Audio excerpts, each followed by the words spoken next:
Hello, hello, hello. How's everyone doing? Let me mute this or turn this off. All right, all right. I was listening to a little bit of Aaron Lewis. I like him. Let's do a quick roll call what we got here, and then we will get into it. I've got some stuff I need to talk about. Hello, Mike High. He's the first one in. TM, Chris from the 740, and he'll have his chat right after mine, so y'all tune into him. Pistol Pete, KO4S4, Ranger 10. Let's see here. Yep. Okay. There's my guy. Yeah, I'm just gonna ramble a little bit till everybody tunes in. Cheers, everyone. We're having a little 40 Creek this evening. I just got back from out of town, so I am back. Also, I want to know this. Does anyone have any bad habits that they want to share?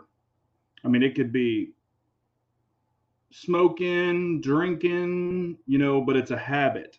Like you do it a lot. Stuttering, tripping when you walk, whatever. I just want to know if anybody has any habits that they want to share. If you want to throw it up there, please do. Hello, Redbird. How have you been? Abigail, how are you? All right. Let's see here.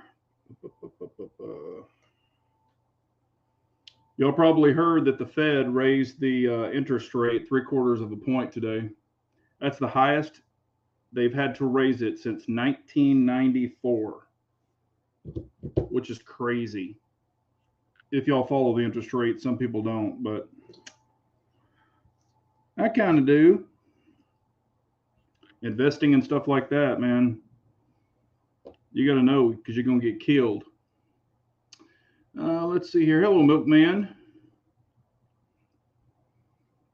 Hey, Rodima, how are you? Audi Kid.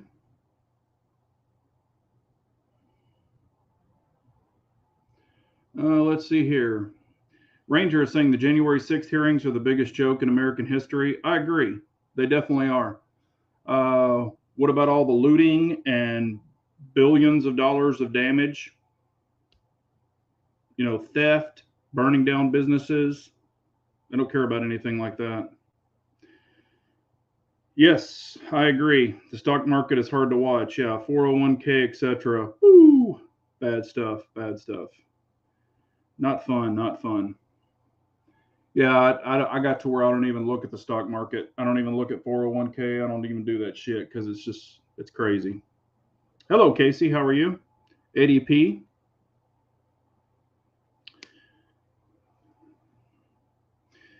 Milkman. He said his local academy put signs up today limiting ammo to 4 boxes per customer. We've had that at all of our academies. We've had the 4-box limit. At one time, I guess during the big rush, it was 2 boxes at sometimes, but they've had the 4-box up at all of ours. Hello, Brian. How are you?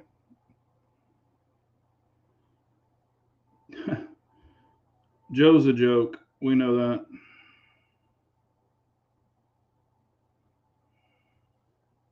I'm in the mortgage biz. Rates are at over 6%, crazy for 30-year fixed. Yeah, it is. Hello, A-dubs. Reloading from the hot pot. All right. Redbird says, my habit is being your secret admirer. Well, I admire you too, Redbird. A girl with a gun's always awesome. Always awesome. I appreciate that. If y'all are just tuning in, I ask if anybody has any bad habits. It could be smoking, it could be drinking, it could be whatever it is. If it's a habit, if you want to share it with everybody, that's cool. If you don't, I understand.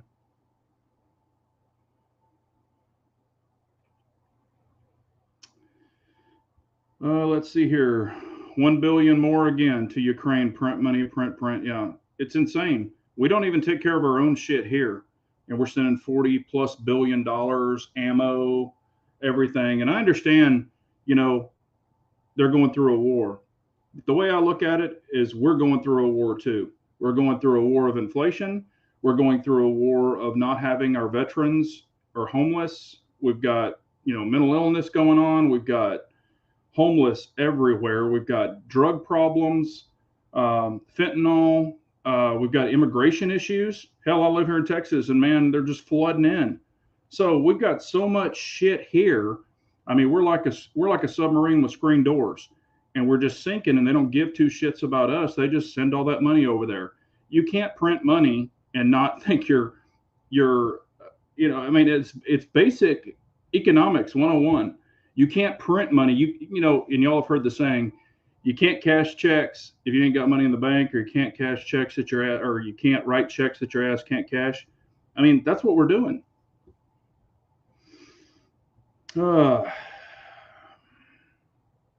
Let's see here. I had a question here. I wouldn't say drinking is a habit because I drink every day. I don't really drink every day. I drink actually probably maybe twice a week, and I don't drink a lot. Let's see here. Bad habit, divorces, 3 and counting, married to a left who's coming out more and more. Whoa. Sorry about that, brother. Yeah, I mean, that's what I'm saying. Everybody thinks everything's just hunky dory, or the left thinks everything's hunky dory. They're trying to take guns from everyone, but yet they have armed security. They're not worried about anything bad happening to them. And of course, they're armed, or their security people detail are armed with guns, but yet they're trying to take guns from us. It's crazy. What do you think about Caterpillar moving to Texas? I mean, hell, we have Tesla now moved here in Austin. I mean, we've got Caterpillar. We've got, there's another electric, gosh, what is the name of them? I'll think of it in a minute. We've got a battery company moving here. Texas is giving a lot of breaks, tax incentives to get more companies here. I mean, and here's the thing, and I'm born and raised diehard Texan. Don't take this a negative. Please don't try to say, I'm not trying to say my state's better than yours. I'm not doing that. But Texas, if we seceded, we can handle ourselves. We can drill for our own oil. We've got refineries. We've got everything we need here. Texas doesn't need the government. The government needs Texas. There's other states that can't say that because they're not self-sufficient. Some states are, not every state, but it's crazy.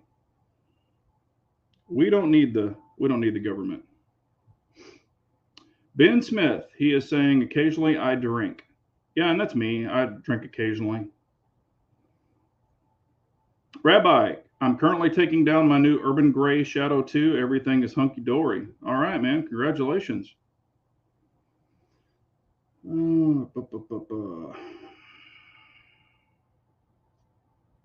Yep. Yes, they are. Now, there's a bunch of companies here. But yeah, I mean, they want to arm or disarm a society. And I mean, apparently they don't know how this works. They're like, you're not a militia. Only militia, some people read the Constitution and think a militia is the only ones that should have guns. It's not true. You've got to read it and know what the hell you're reading. You can't just start, going on whatever interpretation you want to accept. So that's what I said. There's a point where you got to do what you got to do.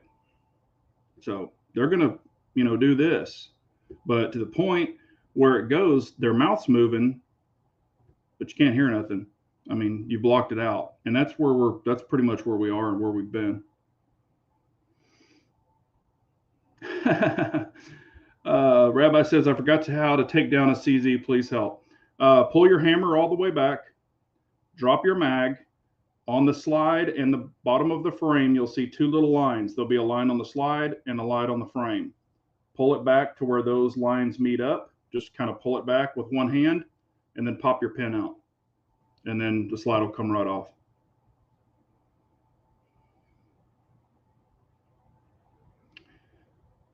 Exactly. Rodimus saying it. Yep, we've got everything we need. We don't need them. We don't need them. All right, well, let's go ahead and get into it. And this question has been asked a lot, and I've been answering it separately. So I'm actually going to answer or let y'all know on the chat. I get asked all the time on my 1911s, 2011s, and most of them have been pinned, actually pin it so the grip safety is completely down. But I use Ranger bands also, and I don't just use Ranger bands for that. I actually use them on my rails to hold your light cords and all that other stuff, and I put extra ones on there just in case one breaks or whatever. I can have something for a backup, because if you're ever rolling up some bungee cord or something like that, it's great to grab a Ranger band and stick them on there. Well, people are like, where do you buy your Ranger bands? I don't buy them. I actually make them. Just go to Walmart, get you a bicycle inner tube. That's just a $3 bicycle inner tube. You can see it. Now, of course, it's round and it's got the valve stem in it. And I just cut a chunk out of it, or, cut chunks out of it. With this little bitty piece right here, I can make 13. I measured them out, and you can have whatever width you want. But with this one, you can actually, this little tiny piece right here in my hand, I can make 13 of these Ranger bands. So you stretch them out like this, put them right over a grip, and then they will eventually, get some slack in them. You can put 2 on them. You can do whatever you want, but this will hold your grip safety down. Now, I'm not telling you what to do, but I'm not so much for the grip safety because of my hand size. I prefer the flip safety. And of course, 1911, 2011s have, those. But yeah, I don't really like grip safeties. But anyway, so that's how I make my Ranger bands, out of a $3 bicycle inner tube. You can just cut them with a pair of scissors, and out of a whole bicycle tube, you can make freaking thousands of these things. So I've got them all over the place. I use them. I keep some in my range bag for my rifles, my pistols. I've got them in go bags. I mean, you can use these for like anything. It's like a big rubber band. They won't get any smaller than that, but you can stretch it right over a grip. So in case anybody's interested.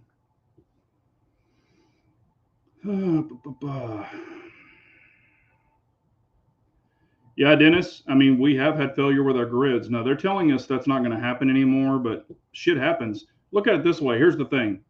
And I don't know if y'all have checked on this.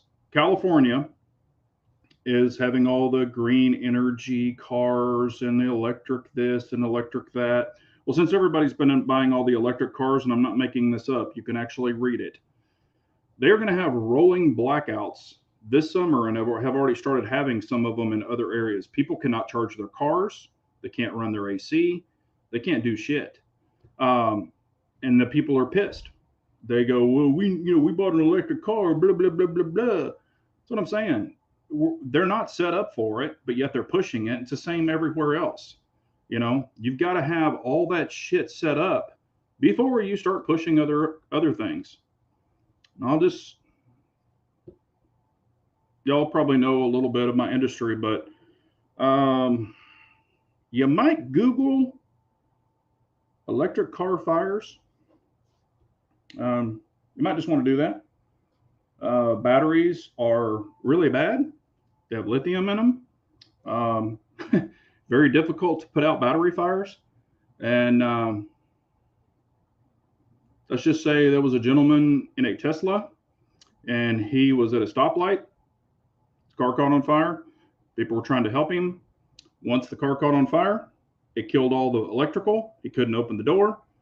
They were trying to pull the door handles, but Teslas, they suck the door handles in. That's the way they're made. They were trying to bust the window from the outside. He was trying to bust it, hit it, didn't have a glass breaker. He had to turn his big ass sideways in the car and start literally kicking the window. It took about 6 to 8 kicks, and he busted the window out, climbed out of the car, and the car literally burnt to the ground before the fire department got there to put it out. So that's not the first one. So also, and I'm not going to say the brand of the car because I know them, but and actually work with them. They had batteries in their plant stacked, and let's just say one of them shorted out, and it caught the whole stack of batteries on fire. Took the fire department 4.5 hours to put that battery fire out, and it damaged a lot of their shop, or a lot of their plant, you might say. Y'all could probably Google that and find out who it is, but I'm not going to say the name of them. So they need to think about this shit. And if y'all know anything about me, I was in aviation. Okay, you've got a CFM56 engine, or a Pratt & Whitney, or a CFM56, whatever, GE, the big engines that hang on the wings. If any of them ever catch on fire, there's sensors in them.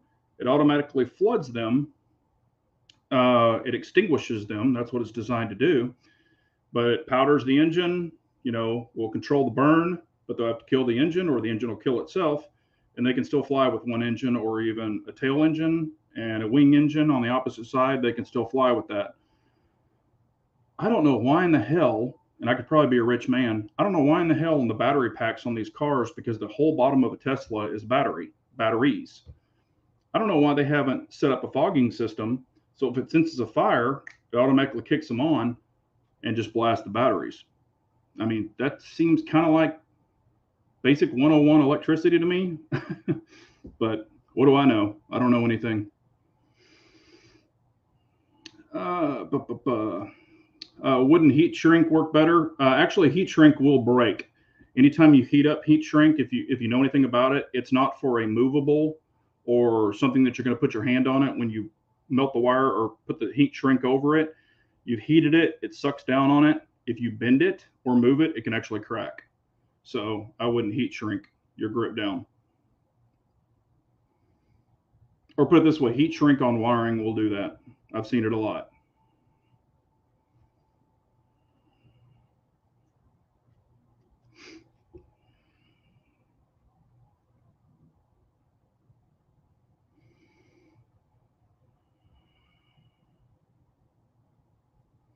Yes, sir. I came from automotive field, 9 years in Audi and 1 in Porsche. That's true. Grid can't handle. Yeah, I mean, it just can't. But they're pushing this shit for sure. Yes, they are heavier. And matter of fact, if you're ever in a collision or whatever, those battery packs, and people don't know this, but you can Google it. A Tesla complete battery pack. And if a diode goes out in those, you can have a 25-cent diode. 25-cent diode can actually short out the whole battery system. And for a whole complete Tesla battery plate for all of the batteries, and they have to drop it from the bottom, they weigh about 2,000 pounds. It's a special jack. They have to load it up under the car, take all the bolts off. It sits on the plate, and they can move it over to the tray to disassemble it. Those battery packs are between 15 and 18 grand. And you don't just replace one. There you go. And of course, Tesla will say it's under warranty. But and another thing is, I actually saw one of them that were being brought in on a wrecker, and this was a used one. And the guy had ran over a street sign. I guess somebody had ran over or hit a street sign, folded it over, had the pole, and they ran over it. And when they ran over it, it actually went through the bottom of the Tesla battery plate and shorted the system out. So the car died. They had to tow it in. And I was like, what the hell's wrong with that? And he goes, look under it. And I looked under it and I was like, oh shit, the whole freaking stop sign pole was jammed up through the battery pack. So yeah, 18 grand right there. So I don't know if insurance is going to pay for it, but there you go. But yeah, they are freaking heavy. And if you're ever in a collision in one, it's going to be expensive to fix. So there you go.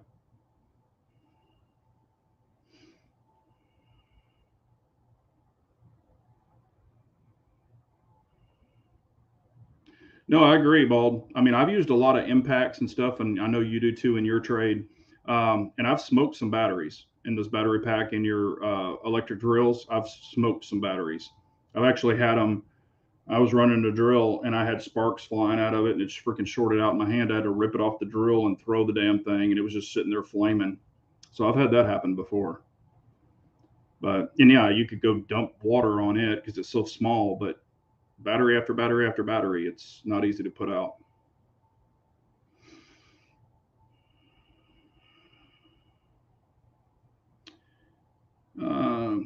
They had us putting wax on the airbags when the airbags were developing rust. That's crazy. And if you've ever seen a Tesla battery pack or any battery pack under a car, the little cells and stuff, they'll actually get rust all over them. I mean, it looks just like salted corrosion, and it's horrible. And I'm talking after not even 6,000 miles on the car, you'll start seeing all that rust packing up on those batteries. because it's basically a big catch-all. Hello, Vanessa Kitty. How are you?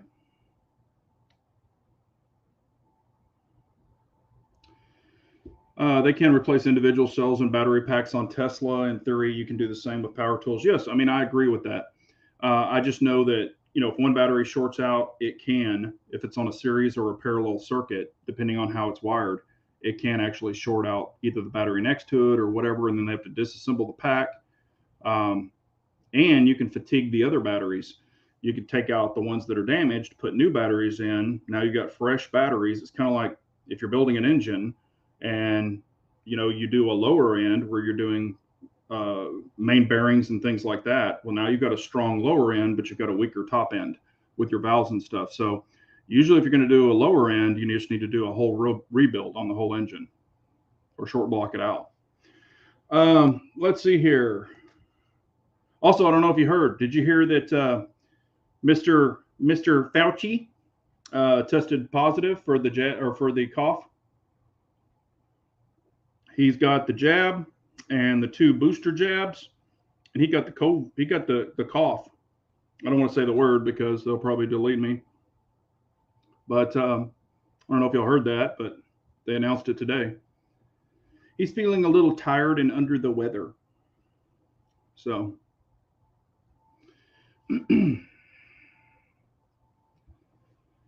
what's my favorite 22 pistol now? Kind of like I said in the video with the Taurus TX22 competition and the SIG P322, both of mine serve different purposes. So like if you're going to shoot competition, things like that, you could use both, but especially with the tandem cross parts on the TX22, I would say the TX22 is faster with its trigger. The grip fits me better because it's kind of a palm swell grip. And I've got the large hands, so I really do enjoy it. Plus your optic is not on a slide, so it stays more stationary. Not that the other ones are bad, but it's just super, super fast to shoot that gun. However, the P322 serves a different purpose for me. It's kind of like a go bag gun, much easier suppressed because I run the comp and all the other stuff on the TX22, and I don't want to take the comp off. It's super easy to do it, but I kind of have them for different setups, but they're both great guns. So it just depends on what you personally want. The 322 is much skinnier. It is the same, I get a good grip length even with my XXL hands, so I don't have a problem there. Slide ride optic. They're both fantastic guns. So those are probably my 2 favorite. I have the Ruger 2245 with the tandem cross parts on it. I love it. It's super accurate, super great. Mark IV. However, it's only got 11 round capacity. I guess you could say 11 plus 1 because I have the tandem cross plus 1 followers in them. So, but it's just, you shoot it so fast and you're like, damn, now I have to reload, or, I have a bunch of mags for it, but you know what I mean. Get a little more play out of the other ones.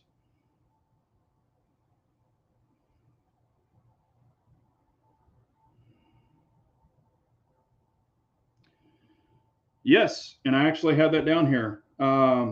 Yes, actually, Myra Flores, and I've got it written down. I was going to talk about it. If y'all don't know, Myra Flores won a Senate seat, and she's down in like McAllen, that area. She was actually born in Mexico, came here legal, became a citizen. She's married to a Border Patrol officer. I think he's been an officer for like 20 plus years. But her name is Myra Flores. She's a Republican, and she took away a Democrat seat in Texas. So they had the runoff last night, and she won. So I'm very, very happy about that. Congratulations to her. But that's awesome.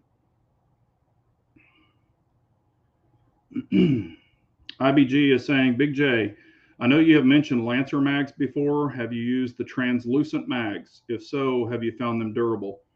Yes, I've got, it's funny that you said that. I'll grab these right here. These are a special edition that they did. I don't know how well you can see it. These are the translucent orange. Y'all know orange is my color. But yeah, they actually are very, and this is one that I haven't opened, but I got a bunch of them down there on the floor. But yes, I really do like the Lancers. When they first came out with their Gen 1, the clear ones, they were totally clear. Over a period of time, that polymer would break down, and they had some of them that cracked on the Gen 1s. Those haven't been around for years and years and years. Since I've been using all the Gen 2s, I have never had a problem with any of the colors. It is neat to kind of look there and see it. You know, PMags have that little window if you get that particular model. But it is kind of cool, especially with a 308 or an AR-10. You see those big bad boys in there. But yeah, I mean, I love them. Haven't had any problems with them at all. I highly recommend them. I love the metal feed lips over the polymer feed lips, and I haven't had any problems with the newer PMags. Did have some problems with the older PMags with feed lips.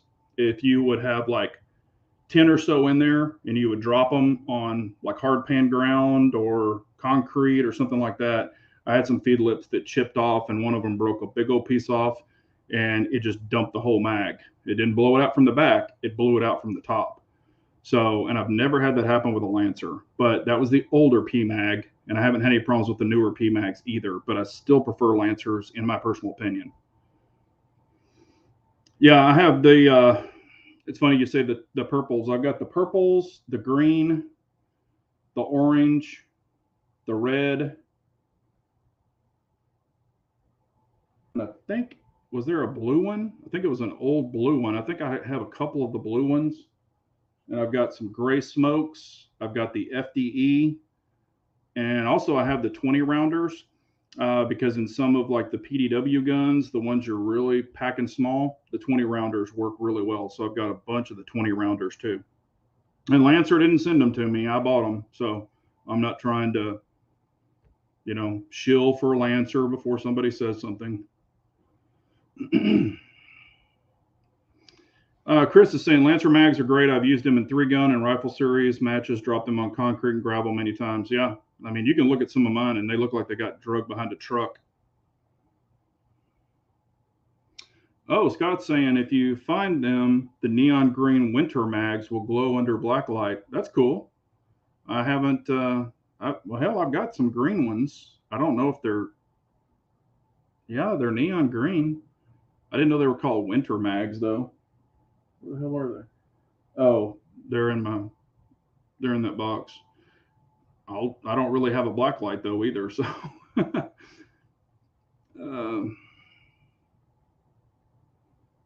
want mags that will grow. Well, I'll get some drums. The D60 and the D50 work great. I've got 3 D60s and 2 D50s. D50s, of course, are for 308, and the D60s are for 5.56, 223. Yes. Chris is saying I really like the Lancer 300 blackout mags. Also, yes, I have some dedicated 300 blackout mags. However, they do specify on those they're only recommended for subs. So, you know, and I have tried to run 110 grain in them, and I guess because of the weight and the length, you can run those, of course, in a regular mag, and you won't have any problems with them. But they just didn't run that great. But every time I put subs in it, it ran perfectly. So that's just something I would only dedicate those for subs. I wouldn't try both.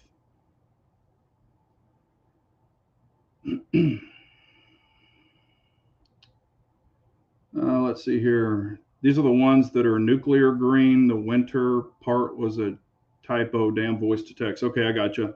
Yeah, I've got some green ones. I don't know if they're like the neon. I can't remember. They might just be regular green. But yeah, Magpul makes good shit. I mean, I've got Magpul stuff on some ARs. I've got it on my shotgun, my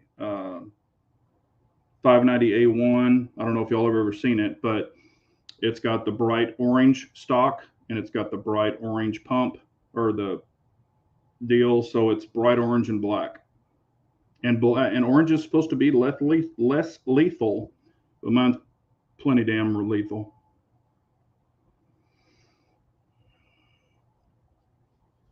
Big J, would you do a range day with the chat in the future? Not sure if you have done that before. Yes, I have done that before.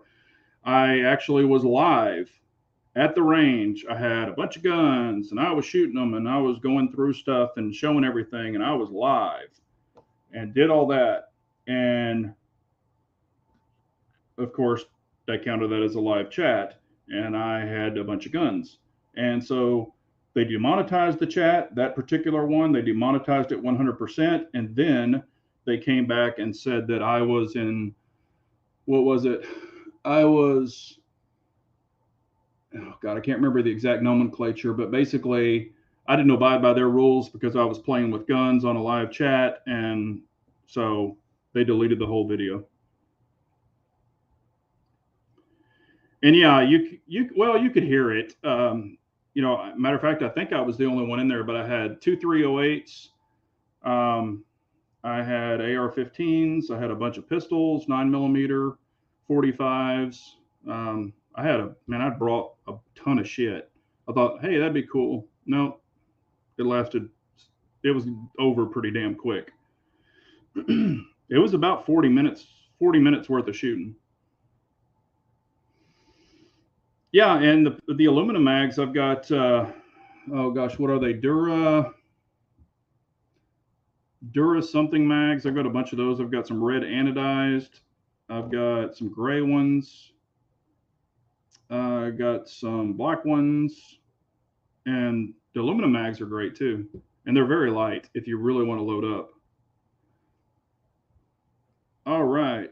Rabbi, oh, appreciate it, Rabbi. Thank you so much, man. Rabbi donated $4.99. Got to go. Take care, man. Enjoy that Shadow 2. If you need anything, holler at me, man. You got my information. I have not. Whoops. Hang on. Got to come back. That was Chris's announcement. I accidentally tapped it. I need to pick up one of the Scorpion Magpul drums for my PCC. I have not shot one of those, so I don't know. I personally haven't shot one. I know a lot of people have them and enjoy them, so I'm sure they work great. I mean, Magpul makes really good shit. I'm talking when they first started, the only thing I ever had go wrong with a Magpul is the grip. One of the grips, it was like their original or is the Plus. I think it was the KOA Plus or something that had that rubber around it. I was grabbing it and I gripped really hard, but I was grabbing it and that rubbery crap started just disintegrating. It was just peeling apart. And so I contacted him. I was like, hey, I'm not asking for a free grip. I've had this one a long time, but or for a while, and I just want to let you know about it, in case maybe something just was inferior. And I didn't put chemical on it. I didn't put gun cleaning oil. I didn't do any of that shit. It was just, I might have had some on my hand, but I'm just like, hey, just want to let you be aware of it. And they were like, what's your address? And they just shot me one out. And they did tell me they had done a rolling change. And that was even brought up on someone else's chat or something they were talking about. Oh, it was on LW Road. He was saying, do you think SIG, he was talking about SIG or any other places, but, they'll do updated changes. And if you think about it, and if you know about guns, like SIG with their Legions, they used to have a little port in the top that was right near your optic, and it would make the gas come out right over your optic. Well, it was a rolling change to change out the barrels so they didn't have that hole in it. Well, there's some out there with holes. Some, the newer ones, didn't get holes. And people were like, well, what the hell, blah, blah, blah. It's a rolling change. They're going to do that. They're going to find out what fails, what doesn't work. And that's the same with cars, anything. Even in my business, we do rolling changes. So it's just, that's the nature of the beast. So that's why when the first gen of everything comes out, it might be worth waiting just to make sure that you're not going to find out something with your rolling change. And they usually won't go back and just give you something because they made a rolling change.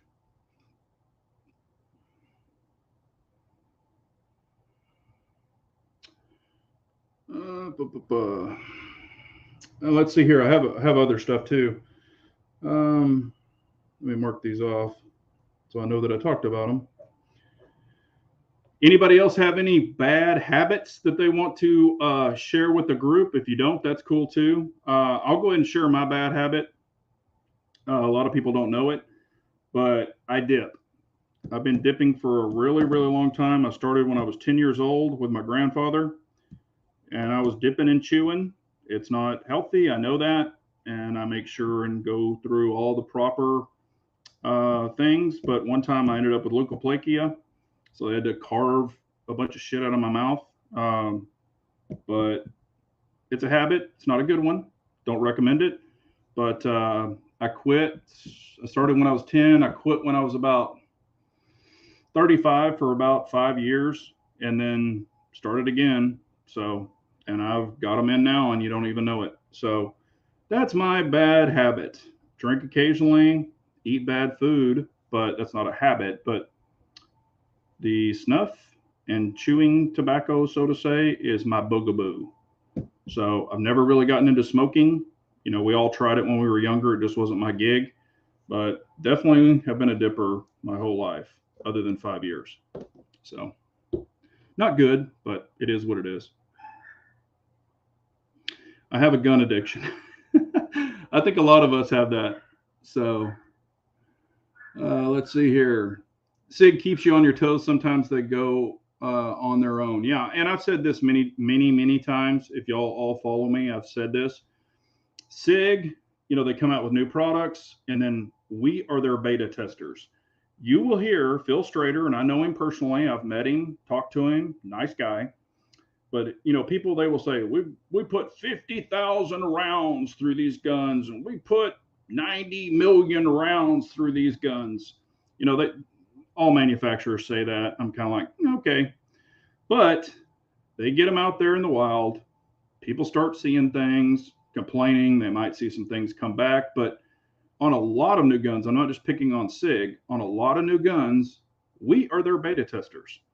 So they start seeing problems come back in, and they address them and maybe make some changes that they don't just do a rolling change on. So it is what it is, but just be aware of it.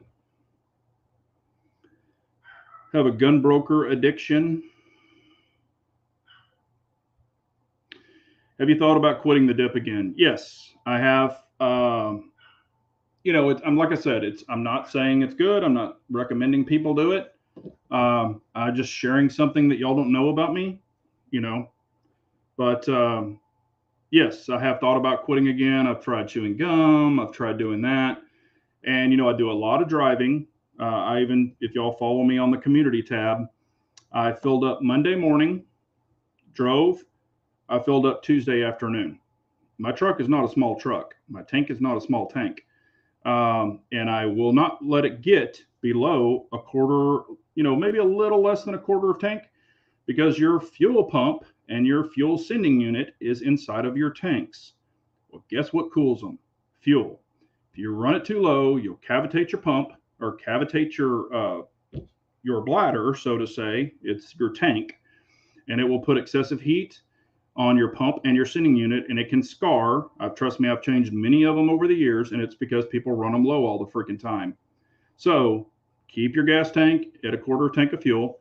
And I mean, I've had vehicles 200 plus thousand miles and never replaced a sending unit, never replaced a pump. But I've seen 10,000 mile vehicles come in and the scars are there. I mean, we can see the scars as technicians. You'll see burn spots, and you can see inside the tank, there'll be a line sometimes. It'll show you where the person usually kept the tank. So just be aware of that, because when the vehicle sets, it can actually leave a stain depending on the detergent of the fuel. It can leave a stain on the inside of the tank. So we're not dumb.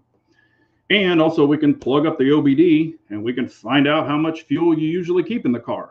We can find out your driving habits. We can find out if you drive it like you stole it or if you drive it like a grandma. That OBD2 tells us a whole shitload of information that people don't know about. So,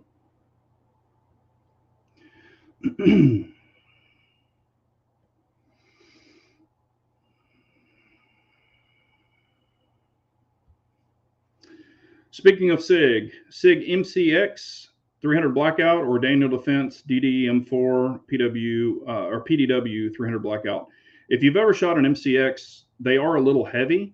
I mean, they're bulletproof. They work really great, but they are a little chunky. The handguards are bigger on a lot of the MCXs. So, and of course, I know depending on the variant, but They run great. I mean, they're very reliable. I'm not knocking them, but it depends on if you want a little chunkier one, a little heavier one, or you want a lighter one. I mean, both of those will do the job that you want it to do. Um, you know, they're both really good guns. Honestly, I would probably build one because you would know the exact barrel that you're putting it in. You would have your exact same handguard setup that you want. You could have the exact same trigger that you want. Stock you want, or brace. However you want to set it up. But you can save a lot of money building one with really really good parts, and you can pick the lower you want. So those are just some ideas, but both of those are good choices, just depending on what you want to do with it, and if you want a heavier one or not. I agree, Pistol Pete. I appreciate it, man. And I might, we'll see.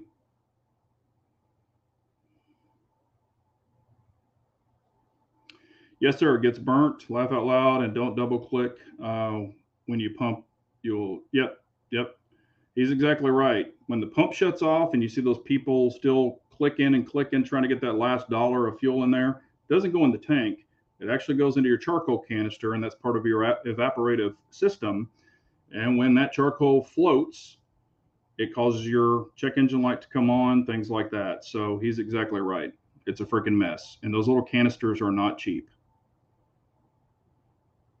See, Audi, we got something in common, man. That's awesome.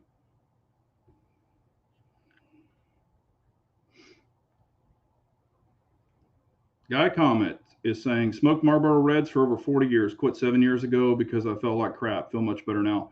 Yeah, I mean, I hear you. And I had my grandfather, he smoked his whole life and then he quit and then ended up getting lung cancer. I mean, you know, I vape, my so-called bad habit. Yeah, I mean, I know a lot of people that started vaping, going from cigarettes over to vaping. I just never got into the cigarette smoking really personally myself, and then not, people were like, "Hey, try this vape," and I'm like, "Man, that tastes like freaking candy or something." It was just weird. I couldn't get into it personally, but oh, Scott got to go and visit Sig. That's cool. I did not get to shoot the Sig spear, but I did get to handle one, and I can tell you it's a piece of shit. It's not going to last in the military service. Ooh, that's not good.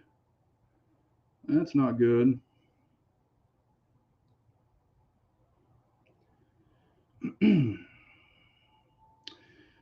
Let's see here. I like to run Lucas fuel treatment in my gas tank. It neutralizes bad gas, lubricates pistons, and cleans fuel injectors.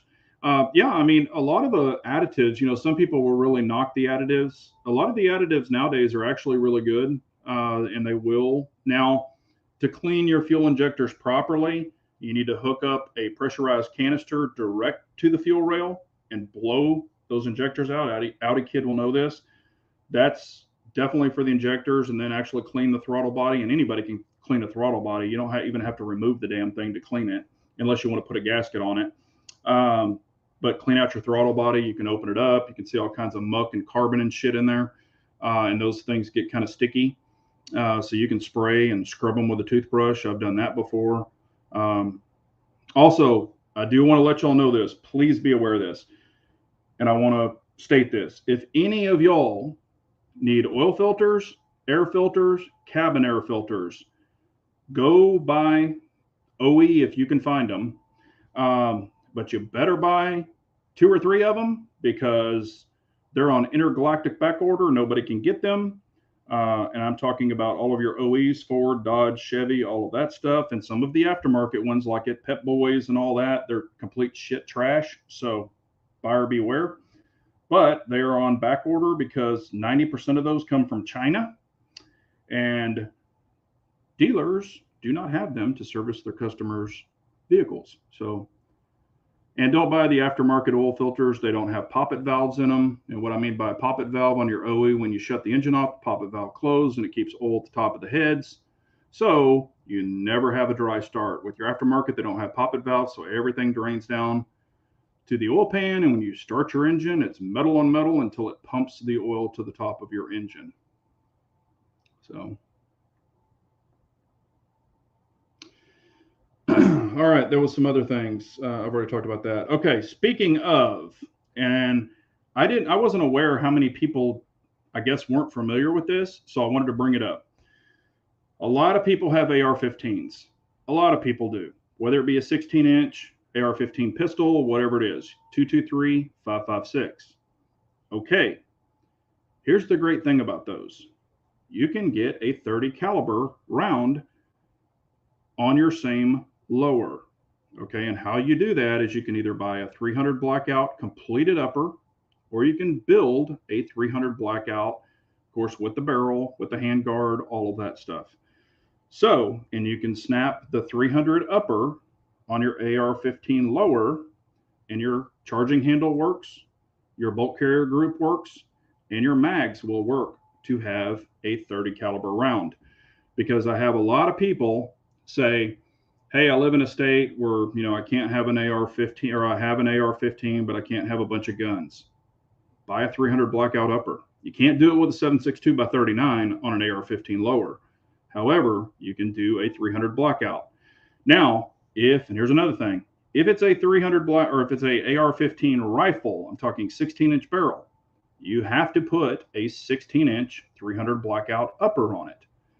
If you've got a pistol, you can put a pistol upper on it. But, and you don't want to mix ammo. So that mag I just threw down there, if I am literally shooting the AR-15 barrel, 223, 5.56, you got to have the correct ammo in there.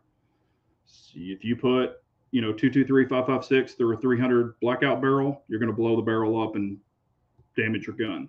But you can have one lower, and you can have two uppers, one to be a 300 blackout, one to be an AR-15 or 223, 5.56 chambered. You don't want to mix up the barrels, of course. If you've never seen the video of what I carry when I'm on the road, I call it like the ultimate truck gun. I've got a detailed video on it. Both of my uppers are set up exactly the same. I've got cloud defense lights on them. I've got the rain on both of them. I've got the Primary Arms prison scope. One is for a 300 blackout. One is for a 5.56.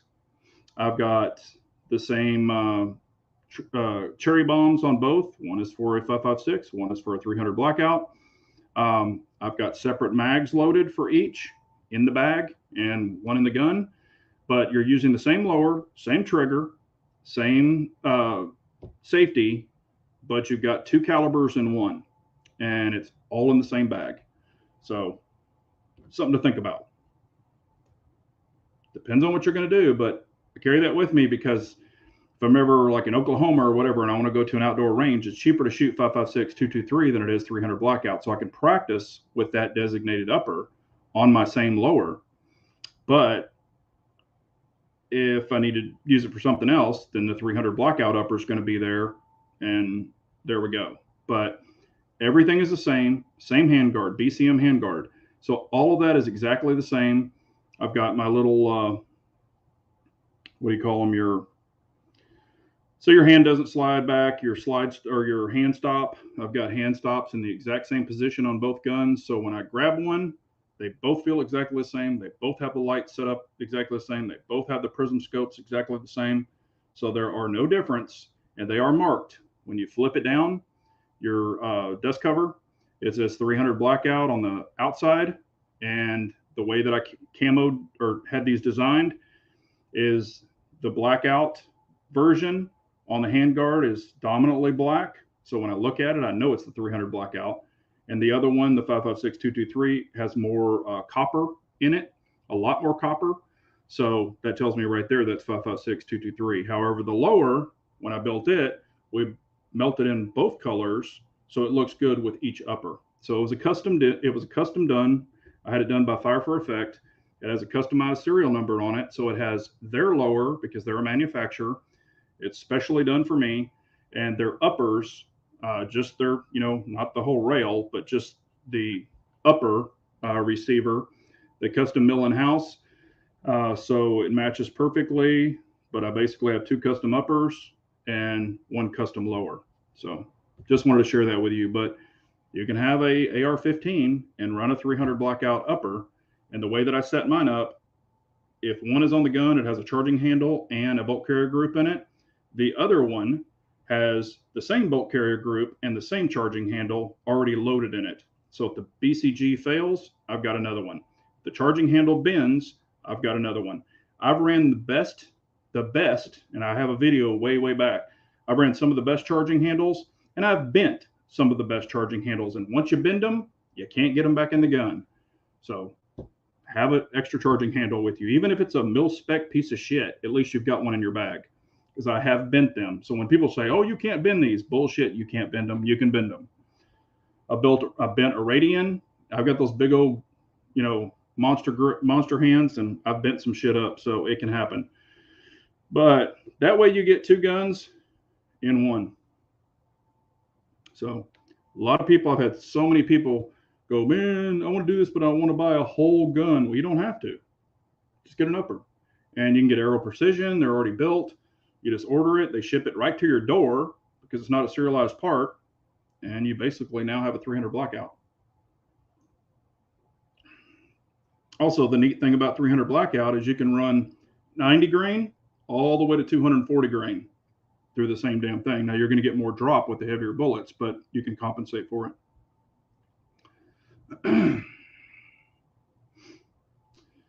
A suppressor you would recommend would be my first ever. I'm still doing my HW. I'm just going to say this. The only suppressors the only two suppressors that I personally like are 30 cal suppressors and 22 suppressors. I might get some hate for this, but I am not a 9mm suppressor guy. I've shot plenty of them. I put them on my personal pistols and shot 9mm suppressed with the 150 grain, what was it, the 162 grain. It just doesn't do anything for me.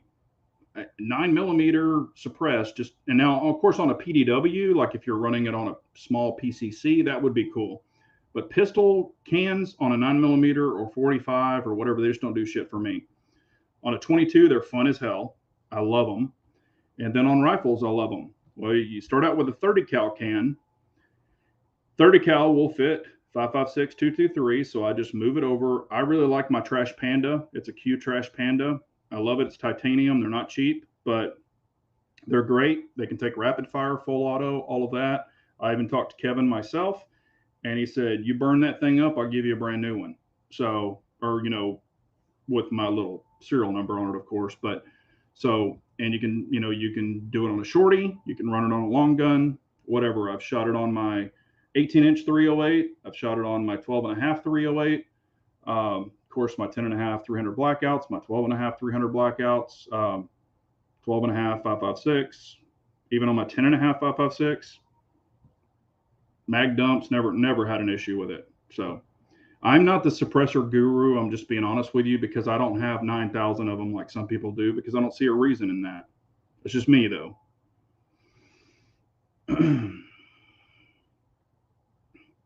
When are we going to see some new cool pistols coming out? Everything is meh. Yeah, I agree. They've got the SIG X10. I don't know if anybody's interested in that, the 10mm 320. It's an option for a lot of people. It doesn't do much for me, but it's an option. I don't know. I mean, I've talked about this numerous times. I'm like, okay, there's a lot of polymer wonders that are coming out. It is what it is, but what can this polymer wonder do that polymer wonder can't do? There's not a whole lot of, I can take my old FNS 9, and with iron sights and shoot it pretty damn good. Now I'm so used to dots now, or I can take an older, striker fire gun with a dot, and I can shoot it just as well as most of my other striker fire guns with dots. There's just not a lot that's exciting me right now. So I'm right there with you, Pistol Pete. I think it would be cool if, something completely revolutionary would come out. And I know everybody's been waiting for that Glock rotating barrel. Maybe it'll come, maybe it won't. I don't know. I know they've had it overseas for a while. I know a lot of people want it here, but it is what it is. Let's see here. What upper might be compatible with a 450 BM lower, if any AR-15 platform. I really don't know, Brian. I don't want to start talking out of my ass. I don't make up stuff. I tell you what I truly know and what I've used. Also, I did forget to say this on mine. The way I've got mine set up is, those stupid little pins, your lower pins, and you got to push the damn things out, and you got to sometimes use a pin or a punch because they're so freaking tight. On my two pins, on the ends of them, and they're called quick release pins. On the end of them, it actually kind of looks like a nail head. So it's kind of got this little divot in it, so you can just grab them. They're just extended just a little bit. You can grab them and just pop them right out. So I can literally go from a 300 blackout to a 5.56 like that quick. That's why I have a BCG and a charging handle already preloaded in it. So, I would definitely recommend those two. I think they're called quick release pins or something, extended pins, maybe that's it. They don't have poles on them like metal rings. I don't want that, but they do have, you can just grab them and just pop them so damn quick.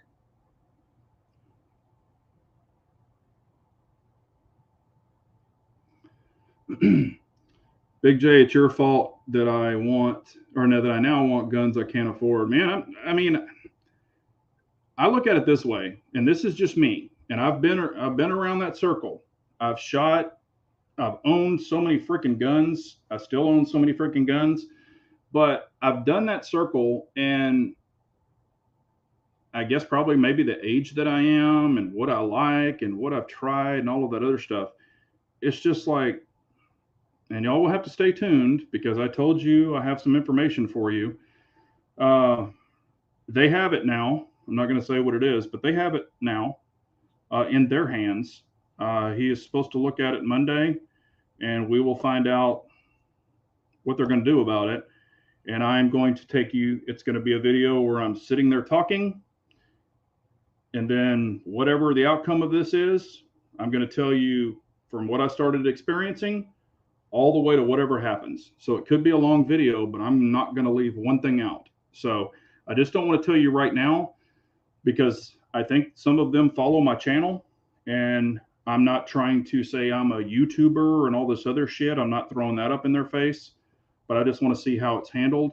And then I will definitely let y'all know. So please stay tuned for that. So if you see some weird title come out and be like, and I'm not going to do clickbaity shit. That's not what I'm about. But, I'm going to be straight up honest with y'all and tell you first to the end. So you might want to stay tuned for that.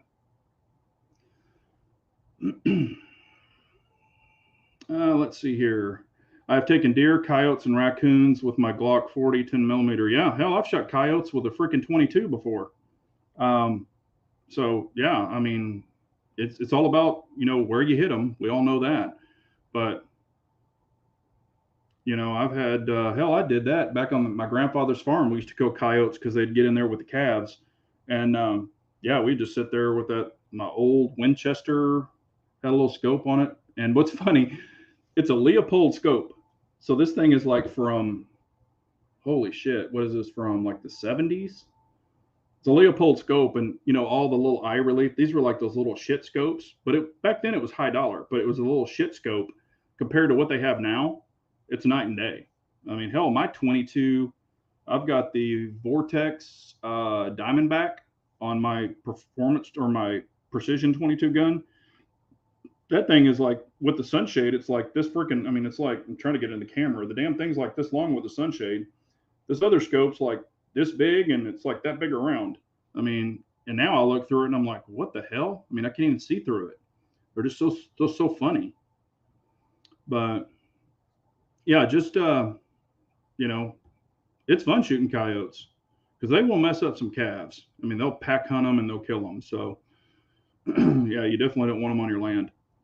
Walther's, yes. Walther's 22 Magnum pistol. That is kind of cool. 22 Magnum's not a joke either. I've shot it in the past, but I don't own one. As a matter of fact, I still think I have a bunch of ammo for it, but I have a bunch of ammo for guns or calibers I don't even have anyway, because you never know when you'll need it. But yeah, I mean, I think that's a cool offering. It's a big gun. I mean, it's not a little small gun. It's a big boy.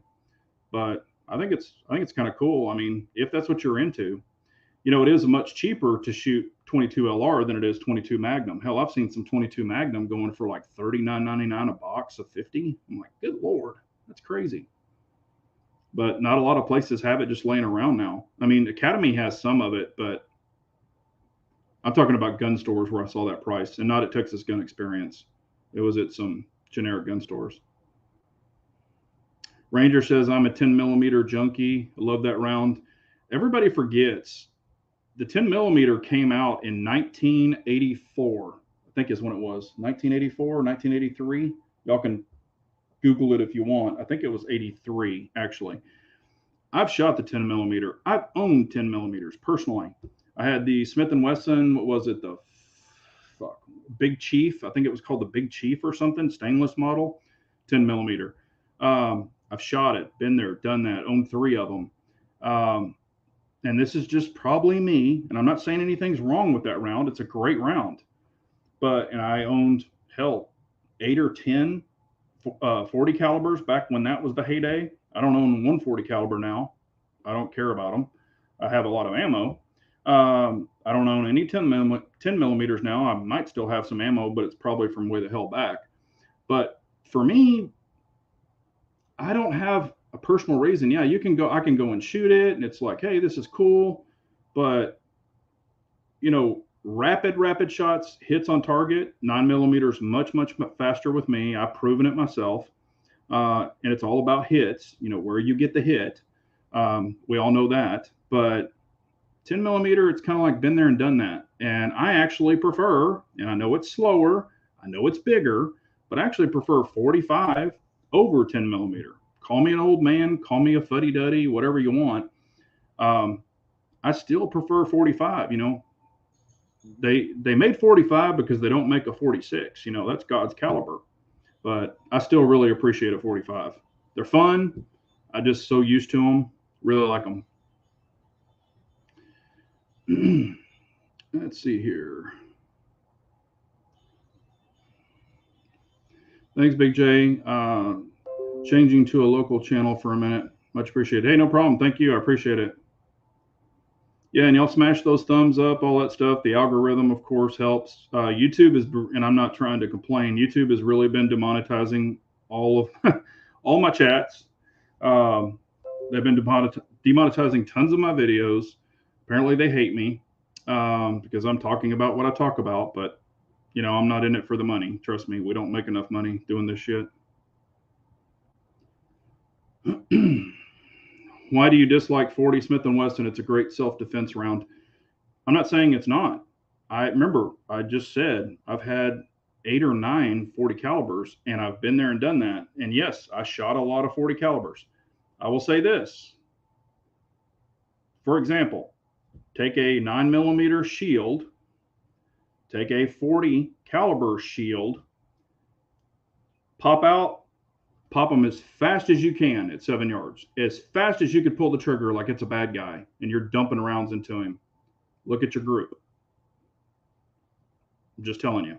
I'm not saying it has more recoil, which I can control recoil. You can probably control recoil. Average people, just that don't shoot all the time, can't handle the recoil as much as they can with a 9 in rapid shots. If somebody's running up at you, you're going to have to be dumping rounds super quick. That's why I do it at the range. I even have the targets that come at me, and I'll be like, pop, pop, pop, pop, pop, pop, because you don't know what you're going to be faced with. So if I can have something that's more pinpoint lasered, and that's why I even run comps on 9 millimeters, because it tunes it just a little bit more. If you can get everything out of it, hell, I run comps on 22s. If you can get it just a little better, why not take advantage of it? And I'm not knocking 40 caliber. If you want to use a 40 caliber, hell, I carried 40 caliber as self-defense forever. So it's you can use 40 caliber plus P plus, whatever you want to do. It's just under speed. That's if you're just standing at a range going bang, bang, bang, that's nothing. But you really start popping some shots, you're going to tell the difference. Your group could be here with a 40 caliber and then here with a 9 millimeter. So, and when you're looking at this, that is going over somebody's head. So everything's accountable for. And I'm not saying I'm tactical Timmy. I'm not trying to be that guy. Please don't take it that way. It's just I've been there and done that. So 9mm is the most. It's everywhere. I mean, it's a NATO approved round. 40 caliber is not, so it's not going to go anywhere. And I've seen the phase in and out of 40 caliber just like I have 10mm. You know, they kind of come in fads. Now it's the 10mm. Before it was the 40 caliber. Everybody hated 9mm. The FBI had to have 40 caliber. So smaller men that were FBI agents could not handle a 40 caliber. They just couldn't. I mean, I never had a problem with it, but a lot of people didn't like it.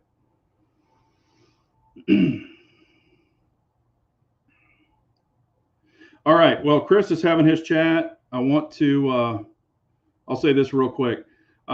Big J, what do I think of super carry? 30 super carry. I think it's useless. They're trying to make it between a 380 and a 9mm. There's no reason for it. It's a problem, or they're trying to make it a cure that nobody asked for. It has pretty much the same penetration as 9mm, but you do get more rounds. But if you carry a bigger gun with more capacity, you know, you can get a couple more rounds out of that. If you want to carry a smaller gun, it would give you more capacity. The recoil's about the same. It's more expensive. The ammo's more expensive versus 9, but I just don't see a need for it. And trust me, if it was something cool, I would probably buy one. But I personally don't see a reason for it. And if you look, when they did this big announcement, now it's like kind of, you know, fading out. I think it's going to end up like 224 Valkyrie. I think it's just going to go away. XC is a great gun. I've shot, you know, I've got videos on it. I've shot it. Great gun. You know, it's about $4,300. Does have a built-in comp. Really cool range gun. You know, I would carry it. I'm not afraid. I carry many 5-inch guns. But, you know, is it worth $4,300? I don't know. Something you'd have to decide. But I appreciate y'all so much. You know, if you want to leave any comments afterwards, I'll answer them, but I don't really want to interfere with Chris's chat. I've already gone over five minutes. So thank y'all so much. Have a great night. If you need anything, please let me know. But remember, an unarmed nation's a very weak nation. So we all got to carry on. Thanks, everyone. Take care.